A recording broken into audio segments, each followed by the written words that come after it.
Thank you so much, Ma'am Swati Kumar. It's a matter of immense honor and privilege for us that you are amongst us here as a representative of Bapuji, the great soul. Now, as the next speaker, I would like to call Professor Ratan Lal, who is an academician from Delhi University and an ardent interface between students and the administration as well. Sir. शुक्रिया, कोई औपचारिकता की बात नहीं करूँगा, time कम है। मैं इस बात से शुरुआत करना चाहता हूँ, एयर कंडीशन में रहना बुरी बात नहीं है, लेकिन दिमाग का शिथिल हो जाना और खून का उबाल का ठंडा हो जाना खराब बात है, बुरी बात है। बहरहाल तरुण जी का वीडियो आज ही मैंने मंगवाया था देहरादून से।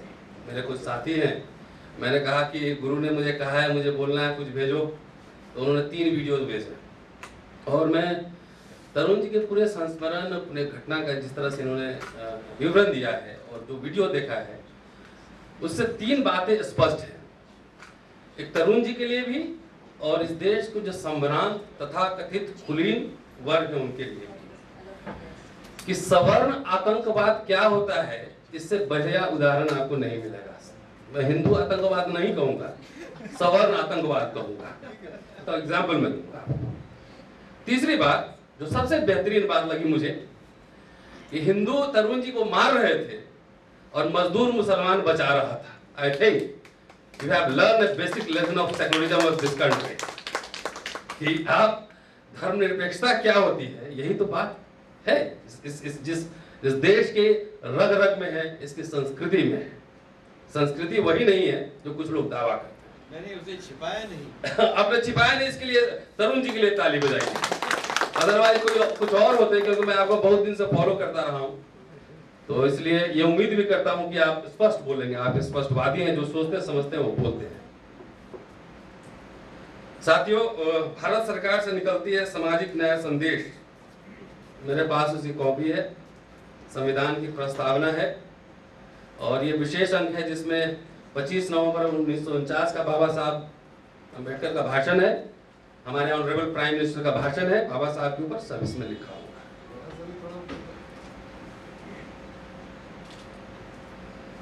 है। मैं कल सोशल मीडिया पे 2 लाइन लिख कर आया था कि देवालय से लेकर शिक्षालय तक निषेध है दलितों। मैं ये बात इसलिए कह रहा हूं कि मैं रतन लाल, मैंने बीए से लेकर मेरे साथी भाई बैठे हुए, भारद्वाज जी मेरी एक स्टूडेंट भी यहाँ बैठी हुई है। मैं बिहार से 1991 में आया था और आप जानते हैं गांव में हिंदी में पढ़ के फिर यहाँ आके अंग्रेजीदा माहौल में एलीट सो कॉल्ड वर्ल्ड में अपने आप को स्टैब्लिश करना, 6 साल की कड़ी मेहनत के बाद मैं उस काबिल बना। मैंने आईएएस का एग्जाम नहीं दिया, मुझे लगता है कि नौकरशाही मेरे लिए था नहीं, तो मैं एकेडमिक से अपना करियर चुना। क्यों? क्योंकि यहाँ मुझे पढ़ने लिखने की, अपने आप को रोज इंप्रूव करने का अवसर मिलता है। पीएचडी तक पढ़ाई की और प्रोफेसर शिरमाली के साथ पीएचडी किया। मेरी पीएचडी अभी छप रही है और 1 साल में मैं मौलिक 6 किताबें अभी पब्लिश करने जा रहा हूँ। 4 मेरी प्रेस में, 2 पे काम कर रहा हूँ। So this is not Ratan Lal speaking, this is Rohit Vemula live. कि रोहित वेमुला की आत्महत्या, सिंगल कोट में कह रहा हूं आत्महत्या, वो आत्महत्या नहीं थी। ये रोहित वेमुला की आत्महत्या जो है वो एक घटना नहीं, एक संकेत है। मैं इसलिए कह रहा हूं दावे के साथ कि ऑनरेबल प्राइम मिनिस्टर दावा करते हैं कि दलितों को न्याय मिलेगा, 60 दिन के अंदर केस का निपटारा होगा। मेघवाल साहब यहां बैठे हुए, सोनकर शास्त्री जी भी बैठे हुए। मैं 5 फरवरी से लेकर अब तक थाना से लेकर पुलिस कमिश्नर तक मिला हूं। साहब मैं हिस्टोरियन हूं और बगैर एविडेंस के मैं बात नहीं करता, और सारे एविडेंस मैंने दिए लिखित, जिसमें जाति सूचक मेरे वर्ड लिखता है कॉलेज का चेयरमैन, और सारे फोटोग्राफ्स मैंने दिए। और एक कॉपी आपके लिए लेकर भी आया हूं मेघवाल साहब और तरुण जी, एक कॉपी लेकर भी आया। और आज तक मेरा स्टेटमेंट रिकॉर्ड नहीं हुआ। मैंने पुलिस कमिश्नर को आलोक वर्मा को कहा कि मैंने जितने भी इस मुद्दे उठाए हैं, अगर एक भी गलत है तो मेरे ऊपर मुकदमा करो, I am ready to go to the jail. कोई कार्रवाई नहीं। प्रेस कॉन्फ्रेंस हुआ, सारा सोशल मीडिया में बात चल रही है। ये दिल्ली का हिंदू कॉलेज में पढ़ाने वाला एक प्रोफेसर डॉक्टर रतन लाल कह रहा है, जो 19 साल पढ़ा चुका है। अब देखिए, इनकी छल लीला क्या होती है सवर्ण आतंकवाद की, कि बहुत सारी कहानियां, बहुत सारे एविडेंस, उस डिटेल्स में नहीं जाऊंगा। जब मैं पुलिस कंप्लेंट विड्रॉ नहीं कर रहा हूं तो मेरे कॉलेज में एक बर्सर है, बर्सर का नाम है रीना जैन, उनसे जो है मेरे खिलाफ फर्जी सेक्सुअल हैरेसमेंट केस डलवाया गया, फर्जी। तो मैं आपको दावे के साथ कह रहा हूं, न मैं डरूंगा ना हारूंगा। ये कैसे होती है दलितों की घेरेबंदी, नाकेबंदी, मैं अच्छी तरह समझ रहा हूं, मैं इतिहास पढ़ाता हूं, इतिहास पढ़ता हूं, कि आपको दलित चाहिए लेकिन रीढ़ विहीन चाहिए, वैसे लोग नहीं चाहिए। हमारे साथी हंसराज सुमन बैठे हुए, मुकेश बैठा हुआ है, अरविंद है और अनिल है बैठा हुआ। हम सत्ता से भी लड़ते हैं, समाज से भी लड़ते हैं, विश्वविद्यालय में भी लड़ते हैं, हमारे साथ कोई नहीं। हर जगह हमें अपनी अग्नि परीक्षा देती है। अरे कब तक दलितों से काबिलियत का सर्टिफिकेट पूछते रहोगे? आपसे पूछूं क्या? आपका सर्टिफिकेट चेक करूं मैं, कहां से सर्टिफिकेट लाए? तो ये बहुत विस्तृत बातें हैं। मैं इसलिए घटनाक्रम में हिंदू कॉलेज में 19 साल से पढ़ा रहा हूं, 1 साल बाद रिटायर में वीआरएस भी ले सकता हूं, और ये फैक्ट है। दिल्ली में एफआईआर दर्ज नहीं होती है, आप गांव और देहरादून की बात छोड़ दीजिए। बहरहाल ये घटना तो हम लोग समझते हैं, हम लोग तो रोज फेस करते हैं। अरे गांव में हमने देखा है, बिहार में अगर छठ में घाट पे, किसी दलित घाट पे ज्यादा बल्ब लगा हुआ है तो बोलेगा उसको लाइट काट दे। ऐसे होते हैं दमन, ऐसे होते हैं social exclusion and operation. You have to understand in a different mode. आप एलीट वर्ल्ड में बैठ के आप दलित दमन नहीं समझ सकते, उनकी मानसिक उत्पीड़न नहीं समझते। अरे हमारी दिमाग की नसें तो पहले फाड़ दी जाती है, तो सुसाइड तो बाद में करता है। एवरी डे प्रेशर होता है। आप सोचिए मैं कैसे किताब लिखता हूँगा, कैसे क्लास में जाता हूँगा, इसमें सोचने की जरूरत है। तरुण जी की जो यात्रा है, जो संस्मरण है, उसको समझने के लिए बाबा साहब को थोड़ा पढ़ना पड़ेगा, थोड़ा समझना पड़ेगा कि बाबा साहब क्या लिखते हैं। 1930 के दशक में लिखे थे। कालाराम, थोड़ा सा 5 मिनट वक्त लूंगा, आप लेट शुरू किए, मैं 2:30 बजे आ चुका था। बाबा साहब लिखते हैं कि किसी हिंदू से पूछो कि कोई दलित अच्छा कपड़ा पहनता है तो तुम्हें क्या प्रॉब्लम है? वो अच्छा खाना खाता है तो तुम्हें क्या प्रॉब्लम है? बच्चों का अच्छा नाम रखना चाहता है तो तुम्हें क्या प्रॉब्लम है? वो अच्छा घर बनाना चाहता है, वो व्यापार करना चाहता है, तुम्हें क्या प्रॉब्लम है? तो हिंदू इसका जवाब देगा कि जिसको आप प्रॉब्लम और सुधार कह रहे हैं ना, वो सुधार नहीं है, वो हमारे धर्म के प्रति विद्रोह है, हमारे धर्म के प्रति विद्रोह है। जो तरुण विजय साहब बार बार इशारा उस तरफ कर रहे थे। और धर्म क्या है? तो धर्म तो मोनोलिथिक है नहीं, कहीं आपके पास कहां है? धर्म शास्त्रों में उसकी जड़ें हैं। बाबा साहब ने कारण नहीं कहा था कि मैं हिंदू पैदा जरूर हुआ हूं, मैं हिंदू मरूंगा। कुछ बातें और हैं। 25 नवंबर का जो भाषण है उसके कुछ अंश में यहां जरूर मैं बात करना चाहता हूं। वो लिखते हैं कि भक्ति धर्म में मुक्ति का मार्ग हो सकता है, लेकिन राजनीति में नहीं हो सकता है। राजनीति अगर भक्तिवाद है तो अंततः तानाशाही की ओर जाएगा। आज जो हम देख रहे हैं, जो आपने बात कही कि political battle is more important, social आदमी जान चली जाए आपके लिए उसकी कीमत नहीं। बाबा साहब एक और बात कहते हैं, इसी पन्ने में सामाजिक न्याय संदेश में छपा हुआ है कि आज जिस हम युग में प्रवेश करने जा रहे हैं वो द्वंद्व का युग है।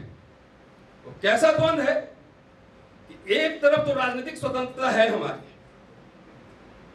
एक व्यक्ति एक वोट, लेकिन दूसरी तरफ हम घोर सामाजिक और आर्थिक विषमताओं के युग में प्रवेश करने जा रहे हैं। और ये कब तक चलेगा? कब तक हम ऐसे जिएंगे? अगर इस स्थिति को जल्दी से दूर नहीं किया गया तो ये समाज है ना, डिप्रेस क्लासेस, ये आपके संसद में सुरंग कर देंगे। आप कहते हैं नक्सलवाद हो गया, लॉ एंड ऑर्डर प्रॉब्लम हो गया। नक्सलवाद तो अड्डे बनाते हैं, शिक्षालय से लेकर देवालय तक जो लोग, जो वहां ठेकेदार बैठे हुए हैं, वो पैदा करते हैं नक्सलवाद। ये लॉ एंड ऑर्डर का प्रॉब्लम नहीं, सामाजिक, आर्थिक, राजनीतिक, सांस्कृतिक, धार्मिक समस्या है। स्कूल हमारे लिए बंद है, कॉलेज बंद है, और जो कुछ लोग हमारे जैसे लोग पढ़ के आ भी गए तो उसको आप जीने नहीं देना चाह रहे हैं, तो उसको तरह तरह से प्रताड़ित करते हैं। हम कहा ये हमारा देश है, ये हमारा भारत महान है, ये हमारा भारत महान। इस पे एक बार सोचने की जरूरत है। काला राम मंदिर के बारे में अभी तरुण जी से मेरी बात चल रही थी। बाबा साहब ने 30 के दशक में काला राम मंदिर आंदोलन किया था, और उनके पीछे क्या मंशा थी वो मैं वर्बेटम कोट करके आपको चाह रहा हूं कि मैं सुना दूं। लंबा पर्चा मैंने लिखा था, सोशल मीडिया में इसको छाप भी दूंगा, 4-5 पेज का लिखा, 2000 वर्ड का। हम सोचे इसी बहाने कि लेख तैयार हो जाएगा हमारा, जो लोगों के बीच जाएगा, लोग पढ़ेंगे भी। बाबा साहब लिखते हैं कि मैं यह मंदिर प्रवेश आंदोलन इसलिए नहीं चलाया कि जिस मूर्ति पूजा से डिप्रेस क्लासेस को वंचित रखा गया है उसे वह अधिकार मिले, या फिर मंदिर प्रवेश से उन्हें हिंदू समाज में बराबर का अधिकार मिल जाएगा। इस संबंध में मेरी यही राय होगी कि डिप्रेस क्लासेस को इस बात पर जोर देना चाहिए कि हिंदू समाज में उनके शामिल होने से पहले हिंदू समाज और हिंदू थियोलॉजी का पूरी तरह से ओवरहॉलिंग हो, पूरी तरह से ओवरहॉलिंग हो।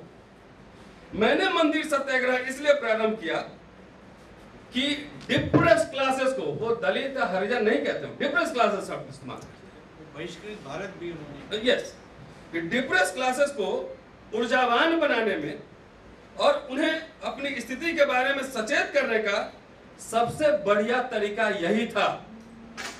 मैं चाहता हूं कि डिप्रेस क्लासेस को अपनी ऊर्जा एवं संसाधन को राजनीति और शिक्षा पर केंद्रित करना चाहिए, और मैं आशा करता हूं कि वे इन दोनों के महत्व को समझेंगे। 7 दशक हो गए आजाद हुए, सामाजिक, आर्थिक, राजनीतिक, धार्मिक, सांस्कृतिक तमाम चीज को उठाकर देख लीजिए, क्या ये खाई बढ़ी है कि कम हुई है? हम लोग जैसे 2-4 साहब लोग को छोड़ दीजिए, हमारे जैसे 2-4 साहब लोग जो आ गए हैं उसमें से 99% लोग बोलते नहीं है, जी हजूरी करते हैं। उसके भी कारण है। एक लड़ाई में तरुण साहब, इकबाल साहब, मैं जरूर कहता हूं, एक लड़ाई तो हम हार चुके हैं 1932 में, तो पूना पैक्ट होने की वजह से।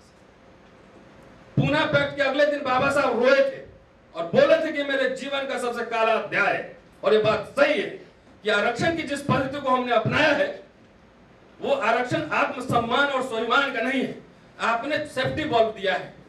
दलित वर्ग के जो एलीट हैं 2-4 लोगों को जगह दे दो। क्या आप पॉलिटिकल क्लास में मैं बात करता हूं, कैसे लोगों को प्रमोट किया जाता है। मैं बिहार में इंडिपेंडेंट चुनाव लड़के आऊं भी विधानसभा, कुछ खास इश्यूज पे इंडिपेंडेंट, कि आप ये समझिए जिस तरह से हमारी नौकरशाही बनाई गई है, जिस तरह से हमारे पॉलिटिकल क्लास बनाए गए, जिस तरह से हमारे जज बनाए गए, जिस तरह हमारे ब्यूरोक्रेट बने, जिस तरह हमारे प्रोफेसर बने, जाके देखिए उनकी हालत। आप रीढ़ विहीन लोग तैयार करते हैं। आपको आपके सामने आंख से आंख मिला के बात करने वाले लोग नहीं चाहिए, आपको चाहिए जी हजूरी करने वाले लोग चाहिए।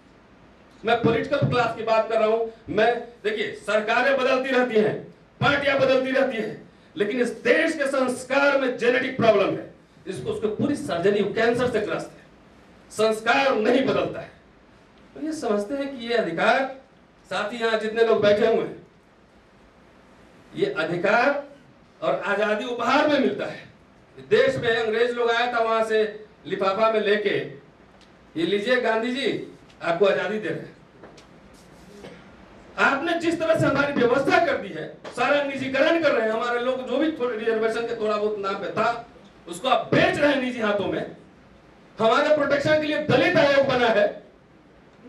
दलित आयोग सफेद हाथी, विजय सुनकर शास्त्री साहब हैं, आंकड़ा ये बताएंगे, वो सफेद हाथी के अलावा कुछ नहीं है। वहां हमें न्याय नहीं मिलता है, क्योंकि जिसके खिलाफ हम मुकदमा करते हैं वो लोग शक्तिशाली लोग होते हैं। वो जाके हो सकता है तरुण जी के पास पहुंच जाए कि प्रोफेसर रतन ने केस किया, जरा विजय जी को बोलो कि उसको केस को दबा देते। होता भी यही है। मैं फैक्ट कह रहा हूं। कम से कम कुछ जगह ऐसा रखिए जहां ईमानदारी से लोग अपने दिल की बात कर सके। तो एनीवेज, मैं अंत में यही कहना चाह रहा हूं समय कम था और थोड़ा सा लंबी, कम से कम 20 मिनट सब स्पीकर को बोलना चाहिए। तुमने इस तरह की चर्चा थोड़े से धैर्य के साथ होनी चाहिए। ये मुलाकात एक बहाना है, और आगे चलेगा। मैं आपको एक बात के साथ मैं अपनी बात खत्म कह रहा हूं कि आजादी और अधिकार जो है ना उपहार में नहीं मिला करते, सम्मान और रगड़ा रगड़ी धक्का मुक्की से मिलते हैं। आपको जो पूरा मिडिल क्लास, दलित मिडिल क्लास को डीपोलिटिसाइज कर दिया है? आपको भीख चाहिए, आपको इसके लिए शहादत देनी पड़ती है, इसके लिए आंदोलन करने पड़ते हैं, इसके लिए सड़कों पर उतरना पड़ता है, इसके लिए लाठियां खानी पड़ती है। मैं अंत में बाबा साहब की एक कोटेशन के साथ अपनी बात खत्म करना चाहता हूं। बाबा साहब ने कहा था कि न्याय हमारे पक्ष में है, इसलिए जितना भी कठिनाइयां हमको झेलनी पड़े हम जीतेंगे जरूर। इसीलिए आपको आश्वासन देना चाह रहे हैं और आपके कम से कम हौसला बढ़ाना चाह रहे हैं। न झुकेंगे न डरेंगे, आपके आंख में आंख मिलाकर लड़ेंगे और अधिकार और अपने सम्मान आप गिरबान में से, हलक में से निकालेंगे, निकालना पड़ रहा है। शुक्रिया। बहुत बहुत धन्यवाद प्रोफेसर रतनलाल जी का। हमारा सौभाग्य है कि आज आप हमारे मंच में आए हैं और भविष्य में भी इस प्रकार की वैचारिक संगोष्ठियां होती रहेंगी। समय कम था इसलिए समय कम दिया गया, क्षमा चाहता हूं sir. Next in line is our chief guest and keynote address speaker mister Arjun Ram Meghwal ji. He is the member of 16th Lok Sabha and party chief whip. And there is a very interesting fact about him which we all should know, that he was awarded the Best Parliamentarian Award in 2013. Despite using a bicycle to the parliament, he has an impeccable attendance record, which I guess it's still 100%. So I would request you to please come and enlighten us. Please.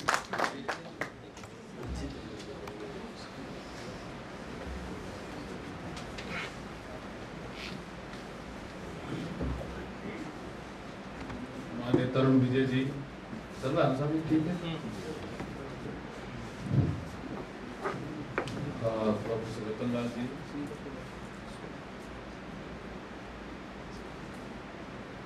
Rajesh Gogna जी, शास्त्री जी, स्वाति जी, फुलवारिया जी,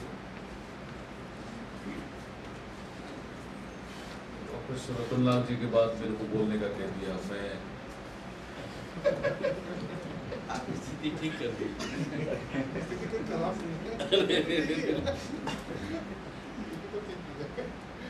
कुछ बहुत जोश में तो बोले, थोड़े विषयांतर भी हुए, लेकिन हकीकत तो है ऐसी। लेकिन विषय मैं जो समझ पाया, मुझे जो मैसेज दिया कि इसको कैसे ठीक करें, विषय मेरे ख्याल में यही होना चाहिए कि हम इसको कैसे ठीक करें। लगता नहीं कि दलित यहाँ से देश छोड़ के चले जाएंगे या इस देश के कभी दो भाग होंगे तो एक कोई दलिस्तान बनेगा, मुझे नहीं लगता प्रैक्टिकल। कोई है ऐसा करो तो मैं भी तैयार हूँ, I'm also ready। लेकिन ऐसा प्रैक्टिकल लग नहीं रहा मुझे। मैं तो गांव में देखता हूँ और छोटी सी नौकरी करते करते आया हूँ। टेलीफोन एक्सचेंज में कभी ऑपरेटर रहा, फिर राजस्थान एडमिनिस्ट्रेटिव सर्विस में रहा, फिर इंडियन एडमिनिस्ट्रेटिव सर्विसेज में भी रहा, और फिर इधर आया हूँ पार्लियामेंट में, यहाँ भी देखता हूँ। बहुत से लोगों को जब कहा जाता है कि ये काम करना है प्रैक्टिकली, जैसे तरुण विजय जी ने किया, तो लोग चलते नहीं है साथ साथ, नहीं चलते। ये इतने ही लोग क्यों चले दलित इनके साथ मंदिर में? जब उनको पता था कैसा विवाद है, तो क्या 1000-2000 दलित चलने के लिए तैयार नहीं हो सकते थे क्या? मैं विषय दे रहा हूं आपको, ठीक कैसे करें सिस्टम को। सिस्टम तो खराब है, हमें लग रहा है।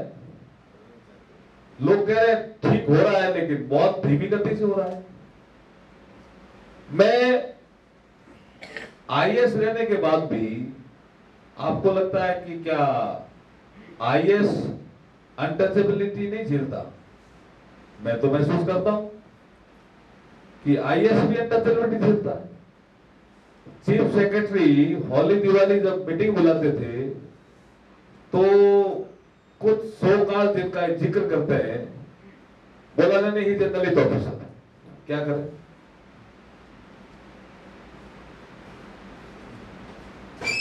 एमपी के लिए भी मैं सोचता हूं कि यार इसको इस सब्जेक्ट में क्यों बुलवा दिया। मैं चीफ व्हिप हूं पार्टी का, भारतीय जनता पार्टी का चीफ व्हिप हूं लोकसभा में। कभी कभी मैं बोलने का काम मेरा ही, बुलवाने का किसको बुलवाना है। तो कभी कभी मैं बुलवाता हूं किसी, तो वो कहते हैं यार ये सब्जेक्ट तो इसका था ही नहीं यार, ये तो दलित एमपी है, इसको क्यों बुलवा दिया इसमें। वहां फिर ये प्रॉब्लम।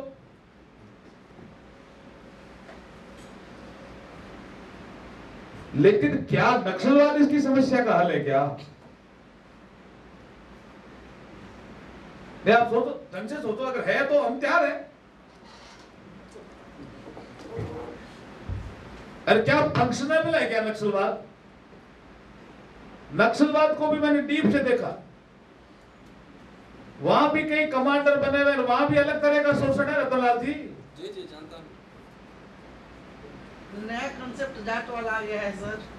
पैसे देते हैं 15,000 और उसको देते हैं 5,000, और वहां एक कोई कमांडर है वो बीच में खड़ा, उसको भी देख के आ गया मैंने देखा ये कोई अलग तरह का इशू होगा कि हम आजादी मांग करके सबको ठीक कर देंगे, सब समानता आ जाएगी। मैं देखते हैं कैसा कंसेप्ट है, मुझे तो ठीक नहीं लगा।